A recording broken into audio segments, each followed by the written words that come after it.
Hello everyone. Telangana EdCET 2025కి సంబంధించి online application process అనేది మనకి పోస్ట్పోన్ కావడం జరిగింది. సో దానికి సంబంధించి అఫీషియల్గా అప్డేట్ వచ్చింది. డీటెయిల్స్ ఎక్స్ప్లెయిన్ చేస్తాను. ఇక్కడ మనకి ఒక స్క్రోలింగ్ ఇచ్చారు. The commencement of submission of online application for TG EdCET 2025 is postponed to 1 March 2025 Saturday.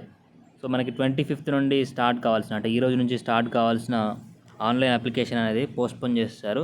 దీనికి సంబంధించి డీటెయిల్ నోటిఫికేషన్ అలాగే ఇన్స్ట్రక్షన్ బుక్లెట్ ఆల్రెడీ మనకి డీటెయిల్ నోటిఫికేషన్ రిలీజ్ చేయడం జరిగింది. సో ఆ డీటెయిల్ నోటిఫికేషన్ కూడా మళ్ళీ రిలీజ్ చేస్తామని, ఇన్స్ట్రక్షన్స్ అనేది మళ్ళీ రిలీజ్ చేస్తామని, అంతకుముందు రిలీజ్ చేసిన డీటెయిల్స్ కూడా అన్ని ఇన్ఫర్మేషన్ అంతా రిమూవ్ చేయడం జరిగింది. వెబ్సైట్ ప్రస్తుతానికి మనకి ఇలా ఉంది. సో మళ్ళీ ఫస్ట్ రోజున కొత్త గైడ్లైన్స్, కొత్తగా ఇన్ఫర్మేషన్ అనేది, అంటే డీటెయిల్ నోటిఫికేషన్ అనేది మళ్ళీ రిలీజ్ చేస్తారు. అందులో లోకల్, నాన్ లోకల్కి సంబంధించి ఏపీ వాళ్ళకి అప్లై చేయడానికి పాసిబిలిటీస్ ఉన్నాయా లేదా అనేది కూడా ఆ రోజు మనకి ఆ డీటెయిల్ నోటిఫికేషన్లో మెన్షన్ చేసే అవకాశం ఉంది. సో ఏపీ స్టూడెంట్స్కి సంబంధించి ఆన్లైన్ అప్లికేషన్ చేయడానికి పాసిబిలిటీస్ ఉన్నాయా లేదనేది సో ఫస్ట్ రోజే మనకి గైడ్లైన్స్ వస్తాయి. అప్పటివరకు ఛానల్ని ఫాలో అవ్వండి. డిస్క్రిప్షన్లో Telegram channel, WhatsApp channel join కండి. Thanks for watching.